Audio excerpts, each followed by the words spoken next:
Assalamualaikum warahmatullahi wabarakatuh. Selamat berjumpa lagi dengan saya di mata kuliah Computer Aided Design. Kita akan melanjutkan pertemuan yang kemarin tentang apa itu CAD ya. Kemarin sudah beberapa kita bahas tentang apa itu CAD. Nah, nanti kita akan sedikit melanjutkan apa yang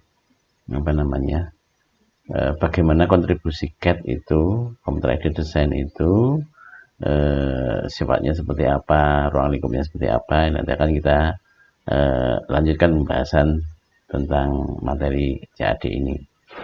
Nah, kita lanjutkan ya, kemarin sudah kita pahami apa itu CAD, kemudian kelebihan-kelebihannya seperti apa, kenapa menggunakan CAD gitu ya, beberapa macam jenis CAD gitu ya. Nah, kali ini kita akan membahas tentang bagaimana CAD itu dan hubungannya dengan produksi.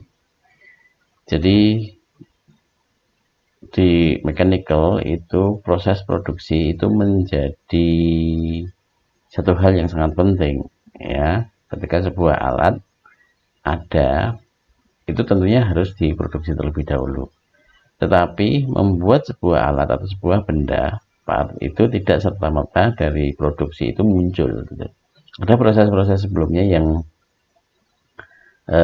terlebih dahulu dilakukan, yaitu proses desain gitu ya. Nah, bagaimana CAD itu hubungannya dengan sampai dengan ke produksi, kita akan bahas di sini. Nah, kalau kita lihat bagaimana siklus produksi ya, sebuah alat itu dimanfaatkan, dibuat, itu prosesnya sebenarnya cukup panjang ya. Jadi dimulai dari awal bagaimana konsep dari alat atau dari sebuah produk itu akan di-develop, itu mungkin bisa dimulai dari customer ya. Dari customer itu minta dibuatkan alat tertentu, atau mungkin dari permasalahan-permasalahan yang timbul di masyarakat sehingga kemudian perlu dibikin satu solusi ya. Nah, dari apa yang ada dibutuhkan di masyarakat ataupun customer yang memesan atau dari market ya, itu kemudian oleh seorang engineer tentunya akan dikonsep di sini. Bagaimana konsep produk untuk mengatasi tadi permasalahan-permasalahan, atau mungkin customer yang menginginkan, misalnya sebuah produk untuk memindahkan barang dari satu tempat ke tempat lain ya, mungkin ada alat bantu begitu. Nah, oleh seorang engineer di sana akan mengkonsep terlebih dahulu kaitannya dengan produk ini nanti akan digunakan untuk mengangkat barang apa yang akan diangkat, misalnya jauhnya seberapa, kemudian hal-hal concern yang harus disiapkan apa, kemudian juga mungkin materialnya harus seperti apa, ada kebutuhan khusus tidak, seperti itu.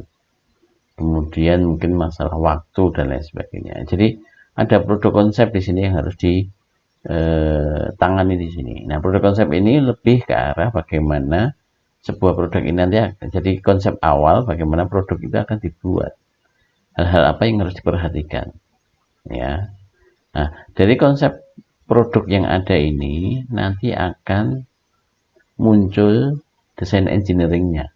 Ada perancangan, ada proses perancangan. Misalnya nanti terkait dengan sistem pemindah dayanya. Ini nanti misalnya kalau menggunakan roda lah misalnya. Rodanya seperti apa? Nanti kalau dari roda itu mau digerakkan, penggeraknya apa? Nah, ada proses perancangan di sana, ada desain engineeringnya di sana. Misalnya pakai belt. Ini nanti harus pakai belt atau pakai chain, atau nanti perlu transmisi, roda gigi dan lain sebagainya. Perlu perancangan di sana. Ya. Nah, inilah yang kemudian pemanfaatan CAD itu untuk merancang di sini ini menjadi cukup penting dari produk konsepnya awalnya seperti apa tadi, beberapa hal yang merupakan constraint atau hal-hal yang harus diperhatikan dalam sebuah produk. Nah, kemudian didesain di sini muncul perhitungannya seperti ini, materialnya sekian, safety faktornya sekian, akhirnya muncul sebuah desain seperti ini, bentuknya seperti ini, baru kemudian di drafting ya. Nah, di computer aided design itu memang lebih bagaimana akomodasikan beberapa hal ya. Kalau kita kemarin sudah membahas bahwa CAD itu tidak hanya sekedar bahwa dia itu mendrawing saja, karena nanti prosesi drawing ya di drafting ini nanti ada yang namanya computer aided drafting ya, jadi ini sebenarnya juga bagian dari CAD ini ya, tetapi ini lebih general, artinya nanti termasuk konsep produknya seperti apa, kemudian kekuatan materialnya seperti apa ya, kalau ada elektroniknya, ada desain elektroniknya seperti apa, itu semuanya muncul di sini ya. Ada CAE-nya juga muncul di sini, ada analisisnya, nanti pengembangan dari perhitungan-perhitungan dari desain engineering itu muncul di backup oleh CAD ini. Nah, kemudian kalau sudah fix, kita dapatkan desain yang oke gitu ya, maka dilakukan proses drafting, penggambaran menggunakan teknik automated drafting ya. Dari sini kita bisa mendapatkan penggambaran tadi gitu, nanti muncullah working drawing dan lain sebagainya. Kalau dalam proses yang manual, mungkin drawing itu dilakukan secara manual, maka ya berhenti di situ, muncul memang drawing working drawingnya, gambar kerjanya. Tetapi kemudian untuk proses-proses yang berbasis computer aided teknologi itu sudah tidak bisa dilakukan ya. Misalnya nanti ada computer aided process planning, atau kemudian ada computer scheduling, ada CNC ya, ada CAM ya, computer aided quality control dan lain sebagainya. Ini prosesnya tidak bisa dilakukan. Tapi dengan menggunakan, ketika kita di proses awal itu kemudian kita menggunakan teknologi CAD, yang artinya bahwa produk itu kita simpan dalam bentuk digital untuk diproses engineering ya, untuk disimulasikan atau yang lain ya, di kinematikan seperti apa, dirancang seperti apa gitu. Kemudian muncullah di sini ada drawingnya product out. Jadi ini juga sebagai otomatis ya, ketika kita menggambar langsung akan keluar draftingnya ini gitu ya. Maka sebagai automatic drafting ini nanti bisa kita simpan, ada data-data yang kemudian bersifat database gitu ya, sehingga nanti untuk pengembangan misalnya nanti akan dikembangkan ke produk selanjutnya, kita tinggal ngambil aja by sistem tertentu, misalnya by numbering tertentu ya, nanti ada grup teknologi dan lain sebagainya, tetapi kita sudah punya dokumentasinya. Nah, CAD itu adalah bagian yang sangat penting di sini, karena di awal dia proses dokumentasi, digitalisasi digitalisasi produk gitu ya.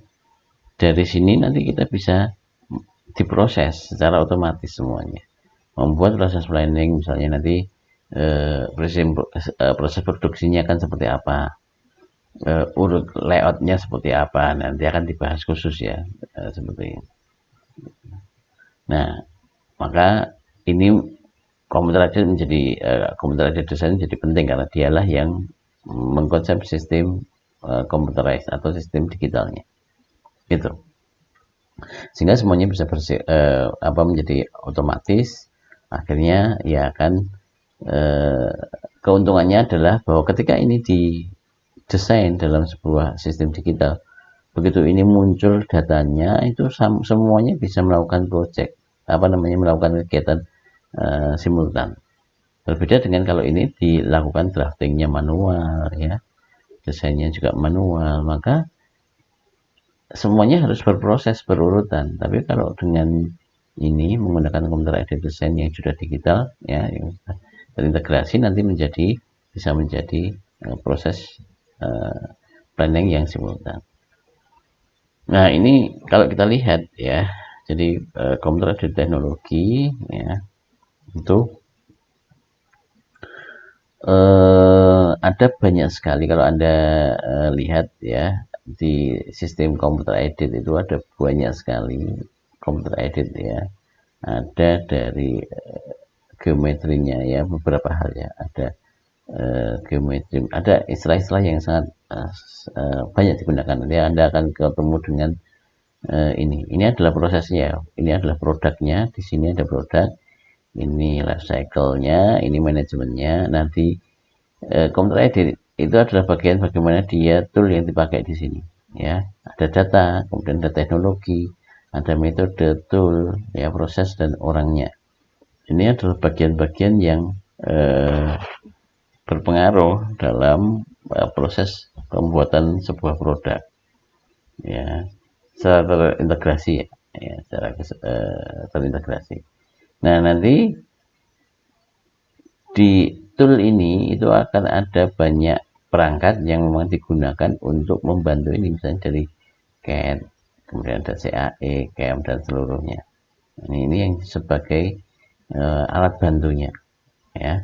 Nah, kalau kita lihat sendiri juga proses itu tadi sama seperti tadi, dimulai dari konsep desain, kemudian detail komponen modelingnya seperti apa, kemudian model assembly modeling ya, ini di sini muncul assembly modeling. Nanti produk layoutnya juga muncul di sini ya. Kemudian ada tool yang digunakan, butuh apa, kemudian engineering drawingnya seperti apa ya. Ini semuanya ini dalam kerangka CAD ya. Tetapi memang proses utamanya adalah di proses desain di sini. Kemudian ketika ini proses desain sudah, nanti yang berhubungan juga misalnya kaitannya dengan proses produksi, misalnya nanti akan menggunakan alat apa, manufacturing seperti apa, misalnya pakai CNC milling, maka akan muncul tool desainnya seperti apa. Nanti akan digunakan CAM ini sebagai produk penghasil CM code ya. Kalau misalnya dikaitkan dengan analisis, nanti akan menggunakan CAE. Jadi ini CAD ini memang cukup besar peranannya ya. Jadi dia sebagai modal dasar untuk membuat sebuah produk. Nah, ini ada beberapa kegiatan yang bisa dilakukan di CAD ya. Ada kinematik, produk modeling, analisis, automated drafting ya.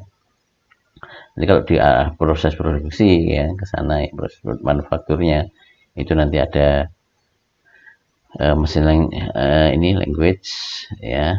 Ini nanti ada proses CAM di sana ya, ada computer aided manufacturing. Ini tiga kayak untuk mesin CNC.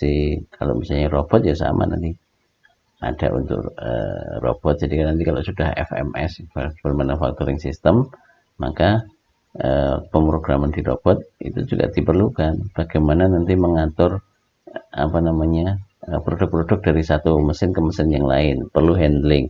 Nah itu, atau misalnya perlu robot, maka baik untuk handling maupun misalnya untuk pengelasan misalnya.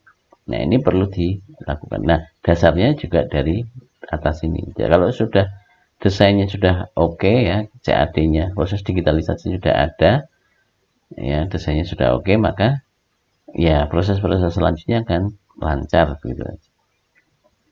Nah sekarang ini ya, penggunaan CAD CAM flexible manufacturing akan memperoleh fleksibilitas. Ya, desain produk dan biaya produksi per unit akan lebih murah seperti produksi massal. Ini sudah kita pahami bersama bahwa ketika proses itu dilakukan secara komputer, basis komputer, ya tadi penghematannya akan luar biasa, akan sangat banyak. Ya, ada peningkatan efektivitas, kemudian efisiensinya meningkat, begitu. Ya, dari awalnya pekerjaannya hanya bisa dilakukan misalnya orang yang ahli, punya kemampuan skill motorik yang bagus gitu ya. Jadi begitu menggunakan komputer, maka ya lebih banyak orang, atau mungkin ya orang yang punya keahlian di komputer itu yang kemudian menjadi bisa kemudian operasionalnya bisa dilakukan oleh robot misalnya CNC. Kalau dulu membuat poros itu harus orang yang punya jam kerja, misalnya pakai ketelitian sekian, itu orang yang punya jam kerja yang sangat tinggi. Kemudian orang yang baru mulai megang apa namanya mesin bubut itu ya hasilnya mungkin tidak maksimal. Tapi begitu menggunakan CNC ya kemudian orang harus belajar bagaimana programan CNC. Kalau sistemnya itu sudah dibikin otomatis ya basisnya computer aided teknologi tadi, maka begitu kita punya drawing nanti akan bisa kita arahkan ke CM code generator.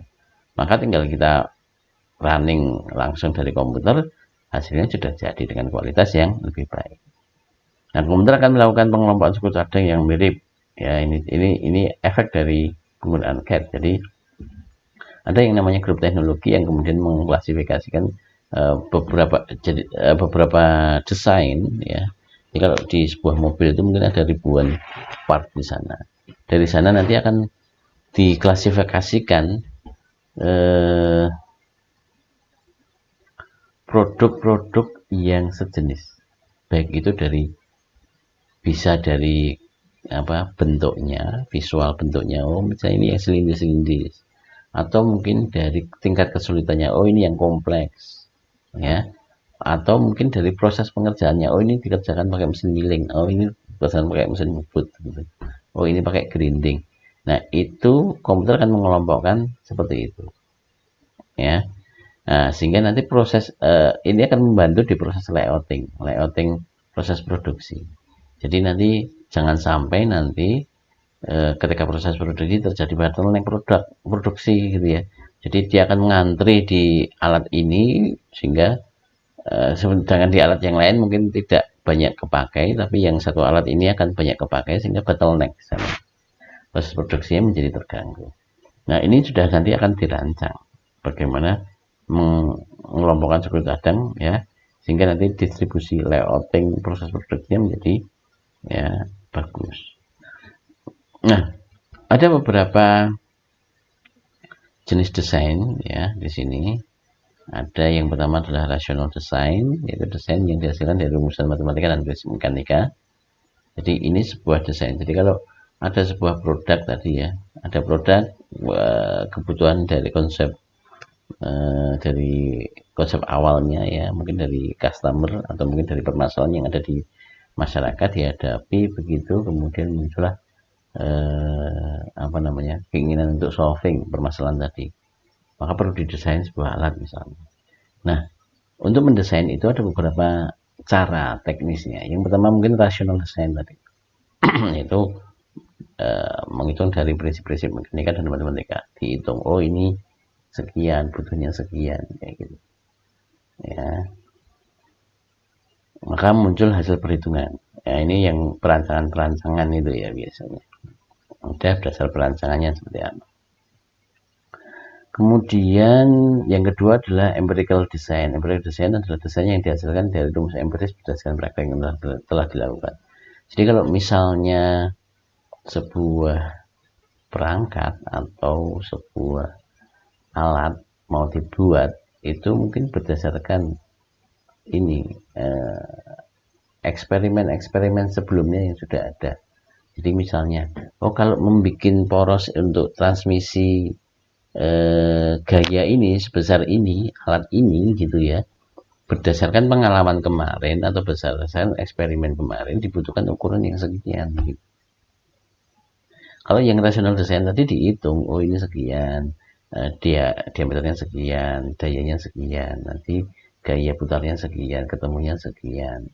Nah, empirical design nanti lebih ke arah bagaimana eksperimen yang kemarin. Kalau ini sekian itu cukup dengan sekian gitu. Nanti patahnya itu setelah sekian misalnya. Jadi berdasarkan empiris atau eksperimen. Berdasarkan pengalaman praktek yang sebelumnya ya atau eksperimen. Kemudian ada juga industrial design, yaitu desain yang bergantung pada aspek produksi yang membuat komponen. Jadi memang didasarkan beberapa juga ada sebuah prinsip desain itu berdasarkan peralatan-peralatan yang ada. Jadi memang pertimbangannya adalah pertimbangan proses produksi. ini bisa dibikin. Jadi kadang kita bikin desain yang dihasilkan seperti ini gitu ya. Ukurannya sekian, ini ya sekian misalnya. Tapi kemudian di industrial design ini nggak bisa dibikin misalnya. Maka kalau industrial design itu ya berdasarkan aspek produksi, misalnya dalam merancang itu kemudian dimasukkan apa namanya katalog misalnya. Oh ini porosnya adanya sekian, kalau poros sekian nggak ada gitu, atau nyarinya susah gitu. Maka pakainya sekian. Jadi aspek desain, industrial design yang dimasukkan. Kemudian ini nggak bisa kalau nanti dibubut, ini harus di grinding misalnya, atau ini harus dicor misalnya. Kalau mau dibubut susah sekali, biaya kosnya mahal misalnya. Maka dalam proses apa namanya pembuatan atau desain itu bagaimana aspek industrial design ini menjadi sangat penting. Kecuali kalau hanya rancangan saja, ya tidak akan diimplementasikan. Tapi kalau akan dibuat, maka ini sebagai proses validasi terakhirnya. Apakah produk ini bisa dibikin atau tidak? Kecuali memang ini harus dibikin seperti ini, gitu. Nah, kemudian ya industrinya yang kemudian apa namanya harus memikirkan bagaimana cara membikinnya. Itu. Kemudian juga ada ini ya yang lain. Proses jenis desain yang lain ya, tadi ada 3 tadi, kemudian ada yang lain yaitu optimum design, yaitu desain terbaik yang diinginkan dengan meminimalkan aspek negatifnya. Jadi mau mendesain kemudian dia bagaimana caranya meminimalkan, jadi mungkin dari aspek-aspek tertentu ada ini kekurangannya seperti apa. Nah caranya adalah dengan meminimalkan itu. Kira-kira kalau ini dibikin seperti ini nanti efeknya kayak gini. Ya, dengan basis tadi apa hal-hal negatif yang akan terjadi di situ, maka dia dioptimumkan. Jadi memang ini lebih ke arah bagaimana mengoptimasi agar apa namanya ada beberapa aspek mungkin ya. Jadi misalnya kalau ini ada beberapa misalnya, oh ini kalau dibikin pengen cepat pakainya mesin bubut, atau dibikin pakai mesin CNC, atau mungkin mesin yang lain tekniknya, atau cor misalnya. Nah masing-masing punya kelebihan dan kekurangan. Maka optimum design itu adalah bagaimana mengkompromikan antara kekurangan yang di teknik pertama dan teknik kedua, nanti seperti apa dipilihnya, sehingga muncullah yang paling optimum. Maka memang di optimum design nanti ada khusus membahas sendiri. Kemudian ada sistem desain, yaitu desain yang kompleks, misalnya sistem perakitan. Di sistem perakitan itu nanti disusun bagaimana konsep keseluruhannya seperti apa, ya, sehingga nanti bisa dihasilkan barang yang mungkin yang tadi yang kompleks tadi bisa dijadikan satu, di develop gitu. Kemudian elemen desain perancangan elemen dari setiap bagian secara mekanis, misal piston bagian motor. Jadi ini adalah perancangan hampir sama dengan yang pertama tadi. Kalau tadi basisnya adalah matematis dan fisik, ini lebih ke arah elemen per partnya. Nah, biasanya ini untuk bagian yang sudah kompleks juga. Nanti diambil satu bagian kecil-kecil, ini misalnya bagian A, rangkanya dianalisis, kemudian pistonnya dianalisis, kemudian sistem penggerak roda dianalisis dan lain sebagainya. Ya, jadi basisnya adalah elemen. Kemudian yang terakhir ini adalah CAD, yaitu menggunakan komputer untuk membantu membuat, memodifikasi, menganalisa, optimasi dan rancangan produk. Nah ini adalah sebuah sistem yang menggunakan komputer. Jadi mengakomodasikan dari beberapa hal tadi. Ada modifikasi ya, kemudian ada menganalisa, optimasi, jadi sebuah rancangan produk.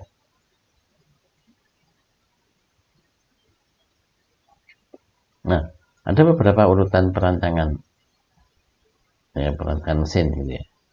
Yang pertama adalah need or aim, tujuannya apa, kemudian sintesisnya seperti apa, analysis force, material selection, design of element, modification, detail drawing, production. Jadi ini adalah urutannya.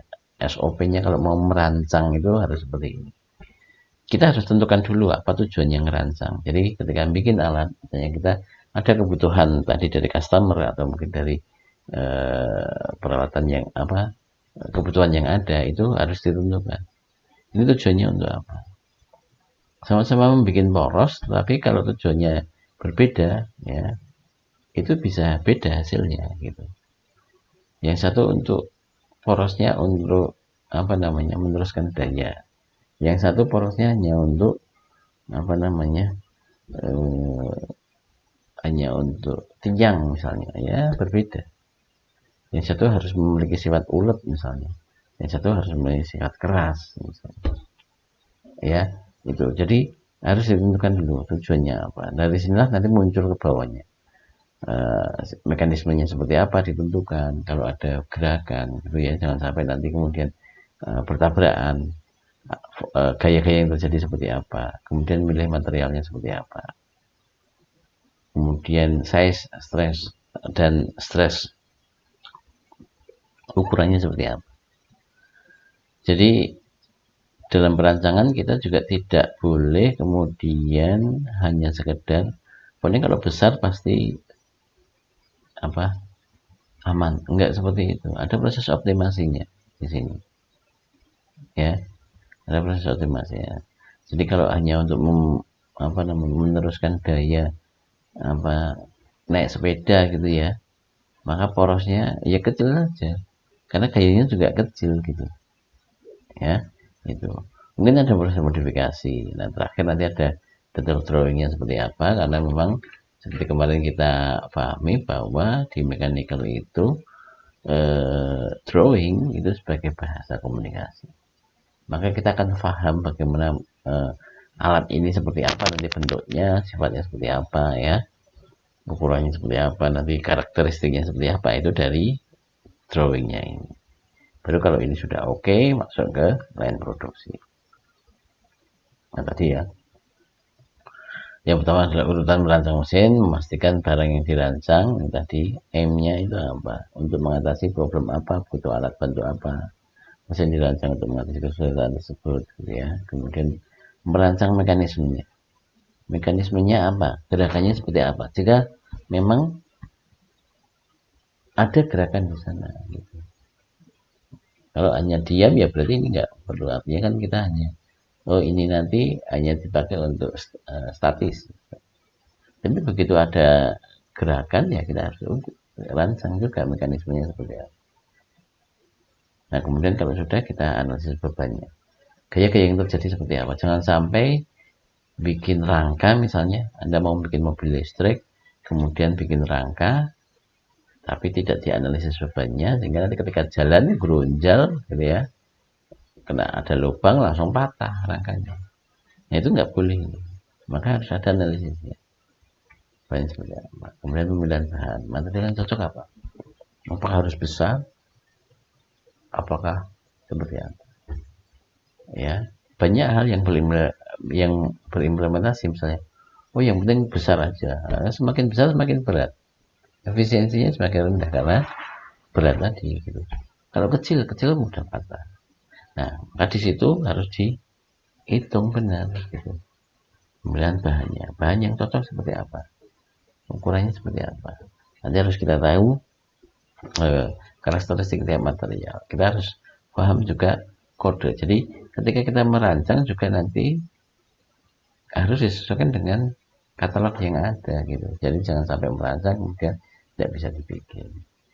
Nah, itu ukuran masing-masing ya, kayak yang ada, material yang dipakai ya, sehingga aman. Mau dikasih bentuk ya, kalau memang apa namanya dari hasil desain itu misalnya ini bagus kayak gini tapi ternyata nggak bisa dibikin, maka bagaimana ya, harus dimodifikasi. Misalnya mau apa namanya bending plat gitu ya, bentuknya rumit kayak gitu, ini nanti cara bendingnya kayak apa, nggak bisa nanti misalnya, maka harus kita ubah proses desainnya, dimodifikasi ya. Kemudian ada gambar detail, misalnya nanti kalau ini sudah oke ya, muncullah gambar detail, ada partnya seperti apa, assemblingnya seperti apa ya. Jika diperlukan misalnya proses pemesinan seperti apa, apakah ada simbol-simbol pemesinan yang apa namanya yang bisa dituliskan juga, misalnya ini perlu di mesin yang apa tidak. Kemudian kalau di mesin yang nanti ketelitiannya saya berapa, mesinnya apa, di grinding misalnya, pengennya halus sekali mengkilat misalnya, ya itu ada apa namanya informasi-informasi yang harus disampaikan di gambar detail. Kalau ini sudah oke semuanya, baru kemudian masuk ke workshop untuk proses selanjutnya. Nah, ini ya, tadi sama sih seperti tadi desain need ya kebutuhannya, kemudian ini proses apa namanya konsep desain, konsep produknya seperti apa. Nah, di CAD proses itu ya mulai konsep desain ini.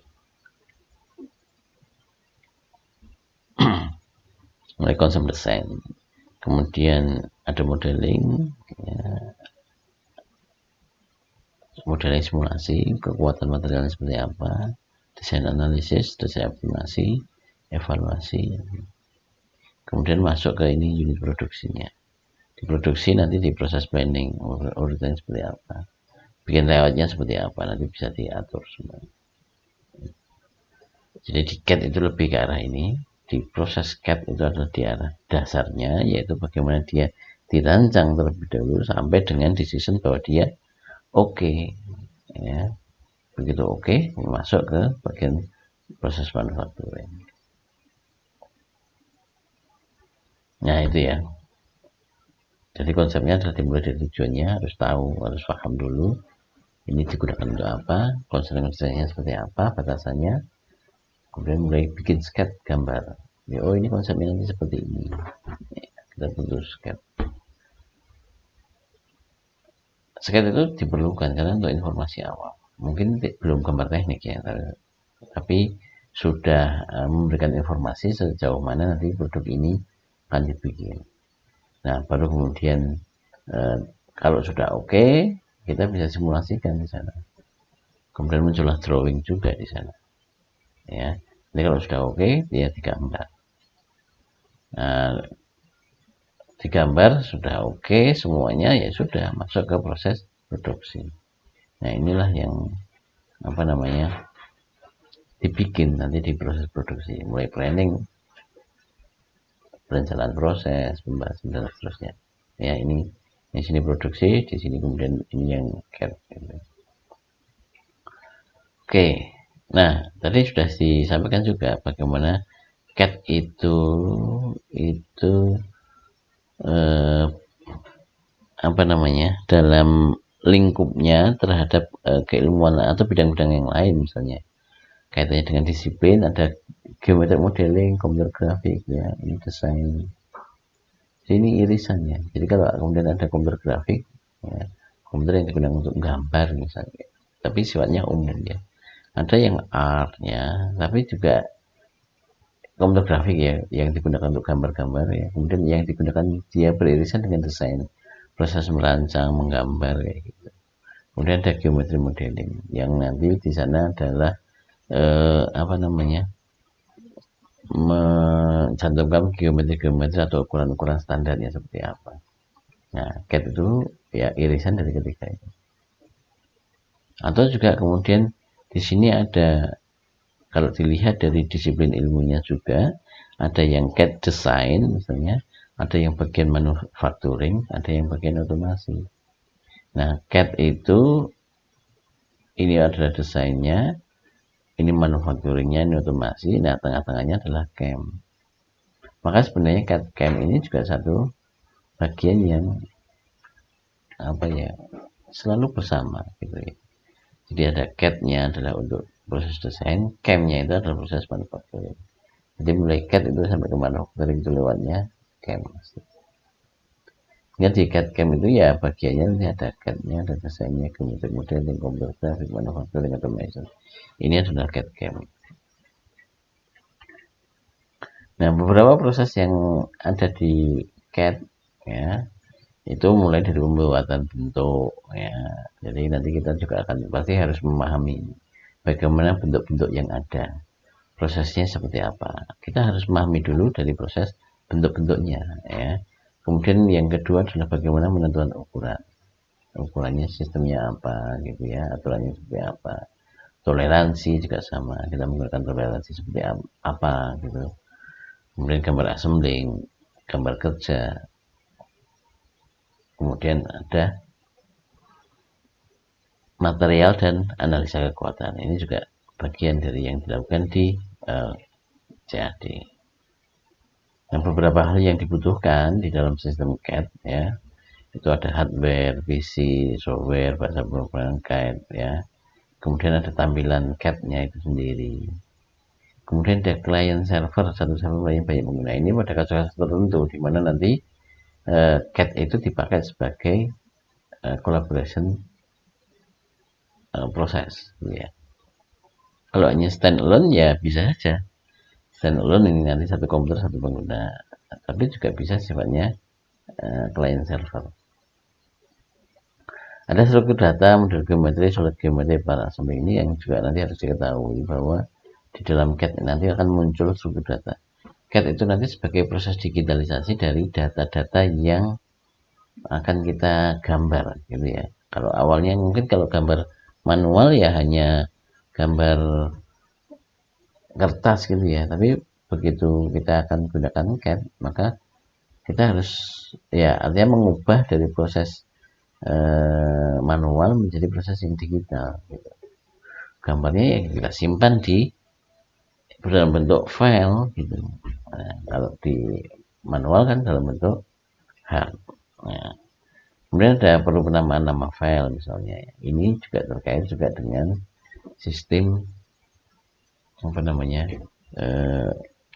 CAD yang ada. Jadi software CAD itu sangat banyak ya, masing-masing punya apa namanya topologinya masing-masing. Ada tata aturan bagaimana cara membuat apa namanya menyimpan filenya, misalnya dalam bentuk PRT, ASEM, DWG atau yang lain. Ada sangat banyak sekali. Nah, kita harus memahami, yang penting adalah bagaimana memahami struktur data ini gitu. Nanti begitu ini nanti kita mainnya dengan produksi. Memahami GUI dan perintah yang ada, kita pahami dulu bagaimana proses pembentukan gambar-gambar pada CAD ya. Konsep 3D tadi juga harus kita pahami ya. Bagaimana kita memandang agar nanti tidak salah orientasi. Kemudian CAD bekerja sesuai sistem yang dibangun ya. Oke. Nah, di CAD itu digunakan tidak hanya di mechanical, tapi juga di sipil, elektro gitu ya. Itu. Nah, di sana ada beberapa bagian. Yang pertama adalah model geometrik ya, merupakan jantung CAD berupa tampilan bentuk model dan konstruksi, perubahan dan perbaikan bentuk, penggambaran dan penyimpanan file data. Ini di model geometriknya. Nah, untuk di untuk di bidang mesin ya, itu nanti beberapa ketentuan atau beberapa hal yang banyak dipakai kaitannya dengan CAD ini ya, akan banyak membicarakan tentang ini, masa, perhitungan masa, proses assembling, toleransi dan seterusnya. Itu yang nanti banyak beririsan dengan di bidang mesin. Kerja plat ya, kemudian analisa kinematik, gerakan, simulasi gerakan, kemudian ada CAE-nya ya, dan seterusnya. Nah, ini adalah apa namanya beberapa hal yang nanti perlu kita ketahui bahwa di dalam pengembangannya CAD itu juga termasuk di dalamnya itu modul pemrograman. Jadi nanti dalam konteks-konteks yang sifatnya apa namanya berkembang gitu ya, atau bentuk-bentuk yang kompleks, itu nanti dimungkinkan membuat sebuah program atau makro ya, atau program basisnya bisa C, C++, atau Java. Ada banyak ya, tergantung dari software. Jadi untuk pengembangan nanti misalnya otomatis drawingnya atau mungkin bikin otomatis part tertentu, itu bisa dibikin model model program makronya seperti apa. Nah, ini contohnya ini ada kayak gini, nanti mungkin untuk membuat masing-masing tidak perlu satu, itu nanti dibikin makronya. Kemudian modul komunikasi menghubungkan antara hasil CAD dengan mesin manufaktur yang ada. Artinya kalau ini kita punya kolaborasi di sini dari desain engineering menghasilkan desain, nanti agar bisa dimasukkan ke mesin CNC misalnya, maka harus ada ini tool yang mendukung itu. Ya, maka modul komunikasi dan modul kolaborasi ini menjadi penting. Kalau kolaborasi nanti bagaimana kerjasama sama desainer mengerjakan sebuah karya bersama, ya, jadi ngetek di sini. Jadi ini engineering 1, engineering 2, engineering 3 itu nanti mengerjakan yang sama melalui teknologi informasi kolaboratif. Kalau komunikasi itu lebih ke arah bagaimana menghubungkan tadi dengan CAD itu dengan proses lanjutannya, ya, misalnya untuk mesin CNC gitu, maka bagaimana dia bisa dibaca di sana. Maka mengkomunikasikan antar unit dalam hari ini misalnya sistem yang ada misalnya dari CAD kemudian ke CNC. Nah, ini jenis file itu sangat penting. Maka mempelajari itu juga sangat penting, ya, agar itu nanti bisa dipakai di tempat lain tanpa harus melakukan drawing ulang. Nah, ada beberapa kemampuan CAD ya. Jadi di CAD itu ketika menggambar itu ada beberapa level. Ada yang sifatnya sederhana, mudah gitu ya. Maka geometri tidak kompleks ya, fokus pada geometri dasar. Maka kita bisa menggunakan beberapa contoh software AutoCAD yang ada. Ya, ada AutoCAD, Inventor kayak gitu, CAD-K gitu. Selanjutnya adalah yang untuk digunakan untuk kelas-kelas yang lebih kompleks ya, kelas menengah. Itu ada misalnya SolidWorks, Pro E, Mastercam dan lain sebagainya. Ada juga yang misalnya yang cukup tinggi ini untuk pemrograman analisa desain, pembuatan produk kompleks ya. Ini bisa menggunakan ya contoh-contoh software CAD ya, Unigraphic, Parasolid, Katia gitu ya, ANSYS. Nah, itu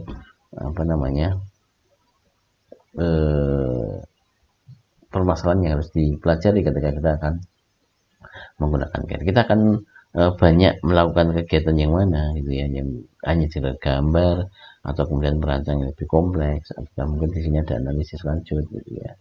Nah, ini ada yang spesial di sini, yaitu perangkat yang digunakan untuk universal, membuat universal lengkap dengan bisa menghubungkan CAD dan CAM.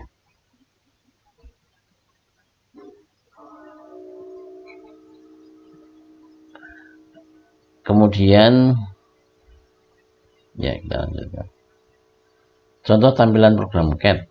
Nah, ini kita akan kenal beberapa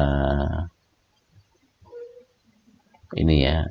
Ada banyak sekali software yang bisa digunakan. Contohnya misalnya AutoCAD ya, misalnya. Ya, salah satu contoh aja. Di sana ada menu ya, ada menu bar, ada toolbar ya. Kalau menu bar itu adalah menu yang tidak memenuhi ruangan desain. Ya enggak.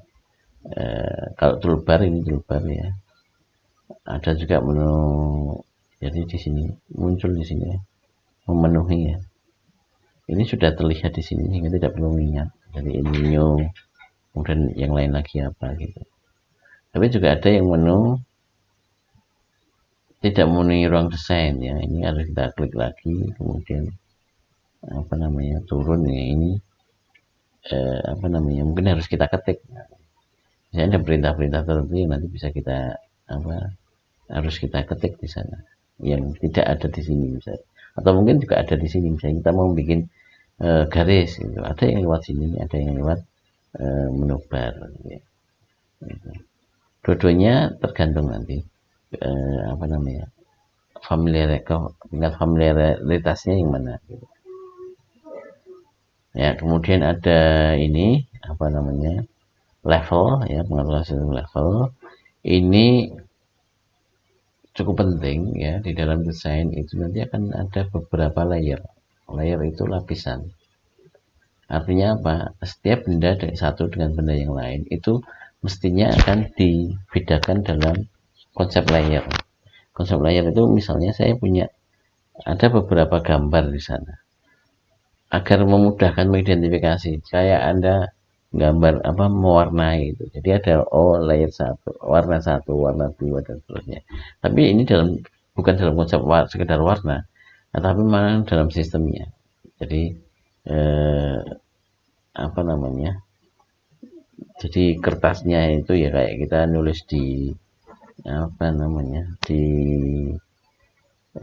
plastik gitu ya, ya di kertas plastik gitu, kemudian kita tulis. Nanti kalau mau nulis lagi kita pasangin lagi plastik, kita tulis di sini. Jadi basisnya memang level ya, dengan cara mengatur layer. Nah ini menjadi sangat penting nanti gitu dalam proses pembuatan untuk kasus-kasus yang kompleks. Nah, tapi dalam teknik yang sekarang memang apa namanya layer itu sudah diantisipasi oleh softwarenya itu sendiri. Tapi ini juga harus kita pahami bahwa layer itu nanti menjadi satu sistem sendiri ya. Jadi kalau untuk memudahkan bahwa kita mengedit antar sistem antar benda itu ya masing-masing benda harus dalam layer sendiri-sendiri. Nah, kemudian ya unit juga apa namanya ukuran juga harus kita set ya, apakah basisnya inci atau mili itu juga harus kita set di sana. Tujuannya adalah untuk menyesuaikan dengan kebutuhan ukuran geometri ya gitu. Kemudian juga ada proses assembling. Jadi kalau kita nanti di dalam CAD itu juga nanti kita memilih jenis pekerjaan ya, apakah pekerjaan itu berupa untuk part ya, satu part itu ataukah nanti digunakan untuk assembling. Maka setiap pilihan itu harus kita pilih sesuai dengan kegunaannya. Jadi kita walaupun bisa kita membuat part dari assembling mode itu juga bisa, tapi konsep dasarnya adalah kalau ya part itu ya dibikin dari part mode. Jadi dia hanya bikin satu gitu ya, ada banyak satuan gitu. Dan nanti kita bikin satu lagi di assembling mode, nanti dari masing-masing part itu kita masukkan ke assembling mode, jadikan satu. Nanti akan keluar juga untuk drawing modelnya, apa working drawingnya dibikin dalam drawing model. Jadi memang ada ini apa namanya jenis pekerjaan sesuai dengan ini kebutuhannya. Apakah membuat part, apakah bikin assembling, apakah bikin drawing model. Nah, bagian yang sangat penting sebenarnya di dalam CAD itu adalah bahwa kita harus memahami tentang sistem koordinat. Semua gambar karena ini gambar CAD itu adalah prinsipnya adalah basisnya adalah gambar vektor. Gambar vektor itu adalah gambar yang didasarkan atas persamaan matematis. Nah, kita tahu bahwa persamaan matematis itu ya misalnya kita punya persamaan garis lurus ya, linear. Y sama dengan AX plus B misalnya. Nah, untuk menggambar itu kan kita biasanya menggunakan sistem koordinat itu ya, pakai ortogonal itu. Kemudian kita bikin ada sumbu X, sumbu Y, kemudian kita gambar di sana. Nah, di CAD itu bagian apa namanya untuk pembuatan gambar itu memang semuanya menggunakan sistem koordinat ya, karena nanti basisnya kan misalnya mau gambar dari garis titik 1 ke titik 2. Titik 1 itu koordinatnya 0,1, titik 2 itu koordinatnya misalnya 5,3 gitu ya. Nanti akan muncul garis. Ini persamaannya akan muncul. Ya, nanti akan kita bahas di pertemuan lanjutan besok. Tetapi kok sistem koordinat ini menjadi basis utama. Walaupun saat ini pada software-software CAD yang sekarang itu ini seakan-akan nggak kelihatan karena kita dimudahkan. Tetapi prinsip di dasarnya dia akan tetap menggunakan sistem koordinat ini. Ada yang model MCS, model koordinat sistem, itu bidang yang dibentuk oleh sumbu XYZ ini ya. Ini ada sumbu XYZ. Nah, ini ada top plane ini ya. Kemudian ada right plane ini pandangan kanan ya, ini permukaan ini ya. Kemudian ada front plane ini ya, bingung nggak ya. Jadi ada pandangan atas, jadi ada plane atau tempat menggambar itu di atas. Jadi ini, jadi plane ini ya, ini sini ini. Jadi ini kalau dilihat, ini gambar isometrik, jadi dia lihat dari atas atau misalnya dari pandangan kanan. Jadi ini ada sebuah plane atau sebuah permukaan, jadi dia tegak lurus kayak gini, lihat dari sini. Nah ini tujuannya untuk tempat menggambarnya nanti. Kita gambar ke arah atas atau ke arah ke kanan kiri atau ke arah depan ya. Kemudian juga ada yang namanya WCS, yaitu Working Coordinate System. Itu bidang yang dibuat oleh MCS. Kita akan menggambar di mana ya, ini jadi koordinat working koordinatnya yang mana, nanti akan kita bikin, kita tentukan yang ini atau yang ini. Kemudian screen coordinate system, yaitu koordinat bidang yang sedang dihadapi. Artinya apa? Artinya kalau kita sekarang melihat dari sini ya, kita kemudian setkan ini sebagai set WCS-nya ya, maka pandangan SCS screen coordinate ini menjadi pandangan default, pandangan dari sininya ya, itu menjadi pandangan screen-nya. Ini juga sangat penting ya, artinya nanti bagaimana menentukan sistem koordinat, walaupun nanti sistem koordinat mungkin tidak begitu sangat terlihat, tetapi kita memahami bahwa ini ada sistem koordinat basisnya, itu menjadi sangat penting ya. Kemudian sketch gambar meliputi bentuk 2D seperti garis, lingkaran, kurva, fillet ya, dan sebagainya. Jadi kalau di gambar teknik ya, Anda mungkin menggambar ya menggunakan kertas gitu ya, nanti hanya dipindah saja di sini.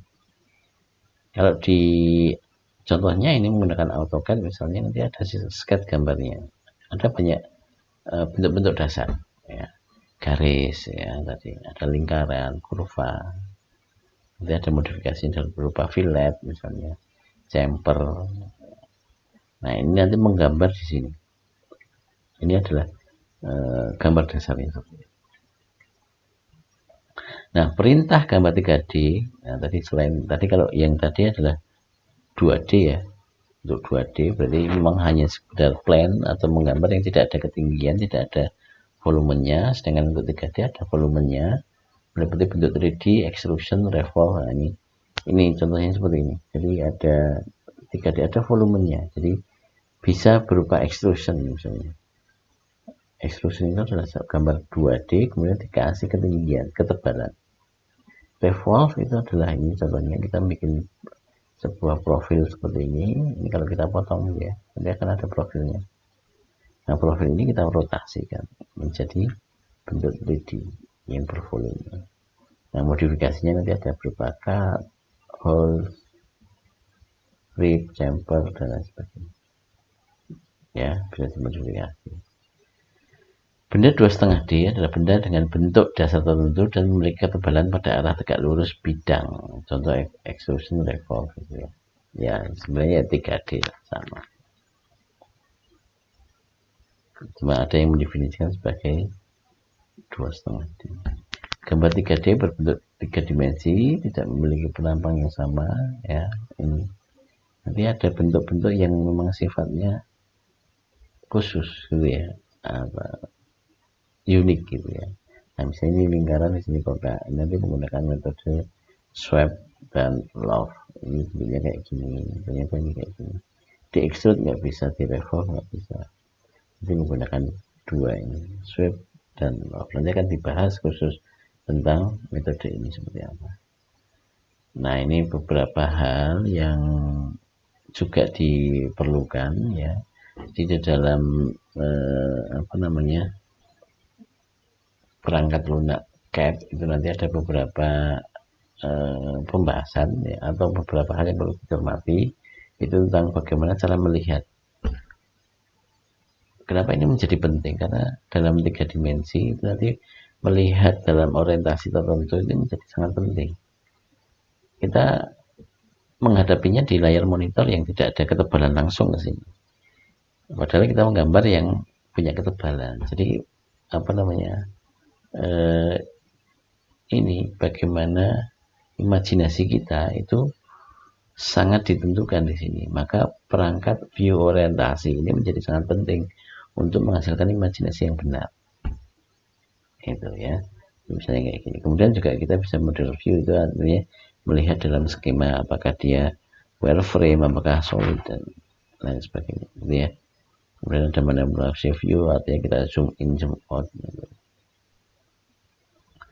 Nah, ini ada beberapa alat bantu geometri yang nanti bisa juga dipakai ya. Apa namanya?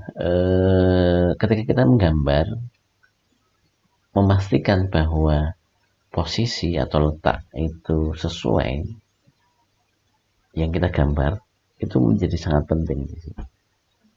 Jadi misalnya saya mau menggambar garis ini, contohnya garis. Kemudian contohnya inilah mana ya? Ini saya bikin garis di sini, kemudian garis sana. Memastikan bahwa garis ini itu tepat pada garis ini, ya, itu sangat penting. Jangan sampai ini kelebihan sedikit atau kurang sedikit, karena proses-proses yang lain akan sangat tergantung dari itu. Maka membentuk ini ada yang namanya object snap ya, sebagai alat bantu itu menjadi penting, memastikan bahwa posisi gambar yang baru itu apakah ada ya, posisi kursor itu apakah ada di end point misalnya, benar-benar di ujung ini, atau di midpoint di tengah-tengah misalnya. Ini midpoint di tengah ya. Intersection di perpotongan. Benar-benar saya misalnya mau garis mulai dari perpotongan ini, dari sini sampai ujung, sampai tengah-tengah ini. Memastikan, jadi tidak hanya sekedar klik di sini, tidak. Menggunakan klik saja itu nanti resiko kesalahan juga sangat besar. Jadi jangan dianggap bahwa kalau sudah menggunakan komputer pasti benar, tidak. Tergantung tekniknya. Kita sudah dibekali dengan perangkat bantu ini, ya. Itu kemudian menggunakan tangan, apa namanya, tangan itu garis singgung ya, kuadran, nier, perpendikular. Nier itu pada, tidak harus tepat, tidak harus di tertentu di akhir atau di tengah, tapi pada, misalnya pada garis ini. Perpendikular tegak lurus, ya. Jadi kalau dia tegak lurus, garis ini akan tegak lurus terhadap garis referensi. Misalnya paralel, ada vertikal, horizontal. Nah, ini juga nanti di beberapa software CAD itu didefinisikan sebagai object snap atau sebagai constraint atau bantuan, alat bantu. Misalnya, oh garis ini harusnya vertikal, harus ini harusnya tegak lurus, harus ini harusnya di tangan, di eh, apa persinggungan misalnya. Nah, ini nanti penting untuk mendefinisikan, untuk memastikan bahwa gambar atau desain yang kita bikin itu memang benar-benar tepat gitu. Jadi tidak boleh dikira-kira. Saya bikin lingkaran, kemudian ini garis dari sini ke sana atau dari bawah ke sana, agar tepat di sini itu nggak boleh saya kira-kira klik gitu. Harus menggunakan alat bantu ini. Kemudian juga ada bentuk-bentuk yang mungkin sifatnya array. Array itu perbanyakan tapi yang sifatnya itu terstruktur. Misalnya ada dua macam ya. Ada yang rectangular, ada yang ini yang bulat. Yang rectangular itu ada baris kolomnya. Jadi ini ada perbanyakan tapi punya garis kolomnya. Ini barisnya, ini barisnya, ini kolomnya. Nah, ini sama ini. Ada yang sifatnya rectangular. Ini rectangular, ada yang rotasional.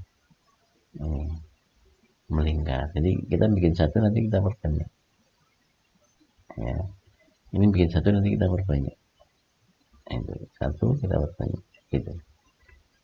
Ya. Ada yang circular, ada yang rectangular.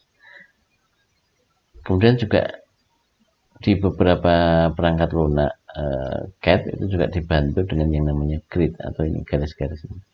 Tidak mesti semuanya ada, tapi kadang-kadang akan membantu kita menentukan area mana atau mungkin posisi mana yang tepat untuk proses menggambar itu. Ya, ini bisa kita set, itu ukurannya berapa. Tidak, tapi memang saat ini banyak yang perangkat lunak yang tidak secara apa ya visual langsung itu memunculkan. Tapi jelas ini sebenarnya memang dibutuhkan untuk memastikan bahwa ukurannya sekian kayak gitu. Ya, posisinya sekian. Nah, nanti ada pengaturan layer dan color. Jadi layer tadi adalah tergantung dari di software CAD, misalnya AutoCAD, itu layer menjadi sangat penting karena setiap bagian komponen itu nanti akan dibikin secara bersama. Tapi pada software solid modeling yang saat ini banyak ada, misalnya SolidWorks dan lain sebagainya, itu biasanya satu part itu dibikin dalam satu file. Nah, satu file itu sebagai ya satu. Nanti begitu di assembling nanti akan dijadikan satu dalam assembling, dalam file assembling. Sementara kalau di AutoCAD itu ya dijadikan satu. Jadi part ini itu dalam satu file. Jadi bukan boleh filenya sendiri-sendiri gitu. Tapi dalam assembly nanti akan dijadikan satu lagi. Ya. Nah, disitulah fungsi layer itu penting untuk mendefinisikan layer A sebagai part A, layer B sebagai part B. Bahkan nanti ketika ada dimensi itu di masing-masing diatur sendiri layernya. Itu pengaturan layer memudahkan pengelompokan. Ini tujuannya. Jadi nanti kita mau menghapus part A itu cukup menampilkan yang layer part A saja. Gitu. Oke, baik. Jadi untuk pembahasan pertama terkait dengan bagaimana sistem kerja CAD itu telah kita bahas pertemuan ini. Terus selanjutnya nanti kita akan masuk pada bagaimana operasional CAD itu sendiri.